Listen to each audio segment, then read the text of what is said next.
Clemson, Notre Dame at the Cotton Bowl. Mark Rogers TV, the voice of college football, breaking down the Tigers and the Notre Dame Fighting Irish. We've got Jason Priester on the line from Shaking the Southland to help us out. Jason, how you doing today? I'm all right. Good to be here. Thank you. Absolutely. It's good to have you. Your buddy Ryan Cantor typically stops by, and now we've got Jason to talk Notre Dame football against Clemson. Of course, this was a matchup that we saw with Deshaun Watson at quarterback just a few years ago in Death Valley, 2015, very close game. Clemson had a pretty substantial lead for most of the game. Notre Dame came back in the fourth quarter, and that big defensive line stood up on a 2-point conversion try to preserve that win. What do you remember about that game? The rain. That's right. Yeah. No, I remember mostly what you just said. The big lead, letting them come back in the second half, and it got hairy there at the end. Hey, Jason, what were your thoughts when Trevor Lawrence was given the job and the decision was made by Kelly Bryant once he was pushed to the bench for him to transfer, and the quarterback situation at that point? My first thought was I'm glad I wasn't the one that had to make the decision. But that couldn't have been easy. It was the right decision to make. I hate it for Kelly. He has to look out and do what's best for him, and I don't hold anything against him for transferring. I know some fans do, but I don't. He made the right call for himself, just like coach staff made the right call for this team. Trevor Lawrence is the guy that needs to be quarterbacking this team. Yeah, he's been exceptional, seems to get better by the week, and certainly looks the part and is living up to expectations even in his freshman campaign. Any reservations about having a freshman leading the charge, even though he's been this good now that the pressure and the opponent's been ramped up? A little bit. I mean, it's never ideal to go into trying to win a championship with a true freshman quarterback, especially if you might have to play Nick Saban down the road. That's never the matchup you want. But if I have to have a true freshman quarterback, I want it to be him. Absolutely. We've got Jason Priester on the line from Shaking the Southland, Clemson's platform on SB Nation. Jason, when you look at this team versus the team that pretty much had a similar season last year, aside from that stubbing the toe at Syracuse, but winning the ACC in dominant fashion, then getting to the college football playoff, and as you mentioned, facing a Nick Saban coach team for the third time, and this time going down 24-6. What would be your comparisons between? We'll save the Lawrence versus Bryant comparison because that one's pretty obvious, and you touched upon Trevor Lawrence's passing ability, but the differences between the two teams. The back end of the defense is different. It's been a question mark all season. You know, they didn't have the best game against South Carolina. Didn't look very good in the second half versus Texas A&M. Personally, I think the South Carolina game was more of an anomaly. But the biggest thing to me, though, is still the offense. The offense last year, very run heavy. Not really what you want to have when you're facing Alabama. I thought they had a pretty easy game plan to shut the offense down last year, and they shut it down. And it wasn't a difficult game plan to come up with.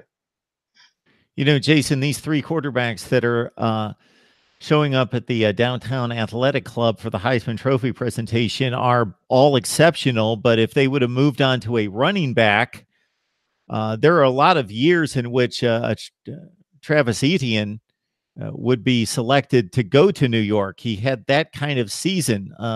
Just talk about his explosiveness and what he brings to the table. He's so hard to tackle. It's the yards after contact that make him stand out above the rest. He had the kind of season he had with far less touches than most of the other running backs. I was surprised he didn't win the Doak Walker Award the other night. I mean, I thought it was his. Yeah, and certainly last year he split time generally with Tavian Feaster, but he's really commanded the role this year. He's still not getting a lot of carries, 10, 12 carries per game. We saw a couple games where they got up over 20 carries, but I think only twice all season he got over 20. Most of the time he was under 15 carries a game. Well, he Got ought to be Clemson taking on Notre Dame, obviously, for the college football playoff appearance in the Final Four there at the Cotton Bowl. We've got Jason Priester on the line from SB Nation's platform for Clemson Athletics. You can join him at Shaking the Southland. As we look at the defense, the defensive line performance is obviously first rate. It's the best in the country. It's not even close. The one ranking that I still remember from the preseason that still just blows my mind when you really think about it is that SI.com released its top 100 players, and it would be astounding if 3 of the top 8 players were from one team. That would be astounding. But to have 3 of the top 8 players from the same positional unit on the same team is ridiculous. Yeah. I don't know if that's ever been duplicated. But the defensive line performance, the expectations were that they would just live in the opponent's backfield. Do you think the defensive line showed out as much as we all expected it to? Well, I think the expectations were going to be always hard to live up to. They were so high, but they've been pretty dominant, especially in the middle. Christian Wilkins and Dexter Lawrence, they've been wrecking balls in the middle of that line. It might not be what people thought coming into the season, but it's been pretty dang good. I'll take it every year. But the expectations were so high, I don't know they were ever going to live up to those high expectations. Hey, Jason, you alluded to the secondary play a few minutes ago.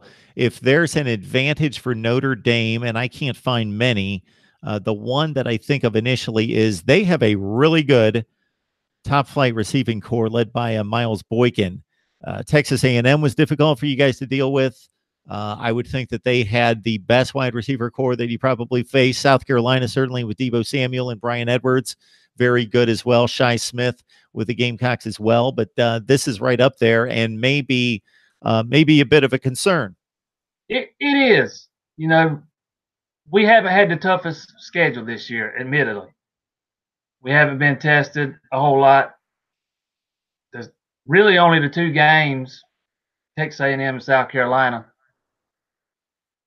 And the secondary hasn't passed that test with flying colors. And tempo's hurt them a lot too. Teams that push the tempo can seem to have more success throwing the ball. But they got to be better than what they were in those 2 games if Clemson wants to achieve the goal that they set for themselves at the beginning of the season. Hey, Jason, we know about the stars on both sides of the ball, obviously along the defensive front, and then the skill position players, the guys that touch the football on a regular basis offensively. This season, who has emerged on either side of the football that you like that may not necessarily be a star, but maybe a guy or 2 or 3 that we could look out for in the Cotton Bowl that could turn out to be an impact player? Trey Lamar, middle linebacker. I wouldn't think he's a Butkus Award winner. Oh, he's up for one of those awards. The linebacker, I get him confused sometimes, but don't hear a whole lot about him. He's one of the major run stuffers in that group. And another one to me is Tanner Muse. He had an up and down season last year back at safety. He's been much better this year. Had a rough night against South Carolina, but other than that, he's very good in run support, and he's been much better in his coverage this year. We've got Jason Priester on the line to talk Clemson football as the Tigers prepare to take on Notre Dame in the first of the national semifinals play. You can join Jason and the rest of the crew there at Shaking the Southland. Have you seen Notre Dame play this year? Do you have much on the Irish at this point? I've watched them play twice. I haven't really sat down and started watching any of their games yet, but I watched them versus Wake and I watched them versus Pitt. And I remember Wake having pretty good success moving the ball on them. The game wasn't close, but Wake had a lot of success offensively. And the Pitt game was ugly, both sides. Neither team was doing a whole lot. Yeah, if you're going to make that comparison between what Clemson was able to do to Pitt last weekend at the ACC championship game versus Notre Dame, there's no comparison between the 2 teams, but it's only the one game. That's right. And, that's too small a sample size. Absolutely. Absolutely. I guess our sample size would be what? Pitt, Wake, Florida State, Syracuse. Yep, and Florida State. And Florida State. So Clemson obviously annihilated Florida State. Notre Dame didn't have any issues with Florida State, but it took them a little bit more time to separate. But those were similar scores. Of course, Syracuse gave you guys fits. That was the closest game of the year. And of course, Notre Dame blasted Syracuse 36-3, I believe was the score there. The Wake games were similar blowouts. Although, as you mentioned, Wake was able to move the ball, score some points, 27 points. Although that was the beginning of the Ian Book Right. Run for Notre Dame, and they just became a different team. They only scored 22 or 24 points a game the first 3 games. Then they throw Book on the field, and suddenly they're blowing up for all sorts of points. And obviously, he brings the added dimension that without it, they may not be in the playoffs. You mentioned the Pitt game. They really struggled with Pitt. We're lucky to get out of Dodge with a win there at home against Pitt. And yeah, there you go. You do have a sample size, though, to go by in regards to what's not typically the case between two teams playing in a playoff situation, where because of the Notre Dame connection to the ACC playing the 5 games in conference, there is quite a bit of crossover there. Yeah. The teams actually kind of took a similar path, with Book coming on in I think the 4th game of the season, maybe. Lawrence took over in the 5th game of the season. A lot of people like to point to the Syracuse game, what Notre Dame was able to do with them and how Clemson struggles with them. They have the last 2 years. Something about Dino Babers, he's kind of got Venables' number at the moment. But other than that, the Pitt game, it was ugly. I think that was the week of the finals for Notre Dame. Some reason they always tend to struggle that week. I don't know what it is, but the week of finals, the football team doesn't play well. I don't know if that's coincidence or what, but that's the only 2 games I've watched is the Wake and the Pitt game. I didn't see any of the Syracuse game. Not yet. I will watch it, but I haven't seen it yet. But Dungy also went out on the 3rd or 4th play of the game, so that kind of changes things. I'd like to see what they would have been. I don't think they'd have competed, but I like to think they'd at least done something if the quarterback doesn't go down and Dungy. All right, talking Clemson football, of course, the Tigers for a 4th consecutive season in the college football playoff, this time to take on Notre Dame, a team that they last faced in 2015, I believe a 24-22 final as they held on for the win at home against Deshaun Kaiser and company. We were talking with Jason Priester from Shaking the Southland.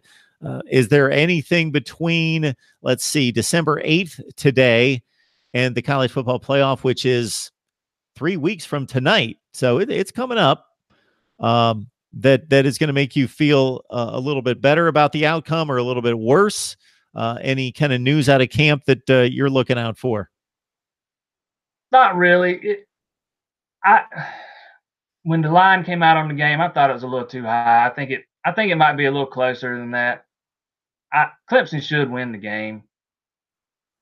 Don't mean they will, but they should. If they can shut down that Notre Dame running back and keep Book from killing them, they should be fine. Book will get his, but they got to make sure Williams, the running back from Notre Dame, doesn't get them. But I don't expect to hear anything coming out of camp. Hopefully nobody gets hurt in practice. Other than that, that would be the only thing I'd really look out for.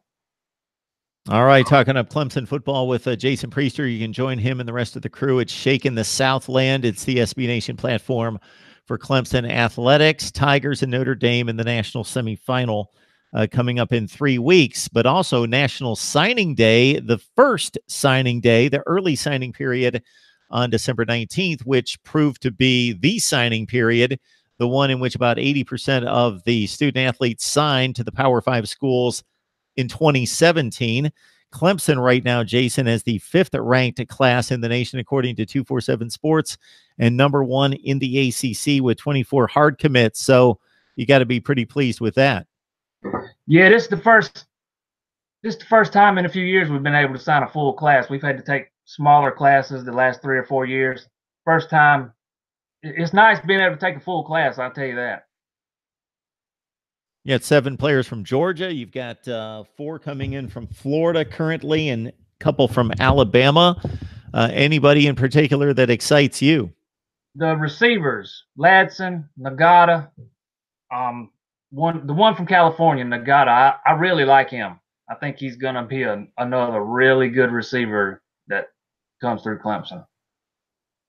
You know, I got to think, Jason, that at this point in the program's development, going from what Dabo Sweeney took over, which was generally a 7-5 kind of team each and every year for the most part 10 years ago, and then he builds it into a power where they're beating the likes of LSU and Ohio State in bowl games, and then bam, they win the national championship, and now they're a regular at the college football playoff. That he's pretty much, and especially since he's been able to tag the winning along with his personality and his reputation as a fun kind of players kind of coach, that that guy can pretty much grab whoever he wants. You would think at this point he can walk into any living room in America and do a nice sales job. Yeah, he's pretty good at that now. He's pretty good. We still Clemson still has to take another step towards getting the elite offensive lineman. We miss on more than we hit on. I think that's a combination of the offense we play and not having a history of putting them in the league and them sticking in the league. Hopefully we can change that, but they've done pretty well with what they have got. They've developed them. They've worked out well. Yeah, he's very good at the sales pitch.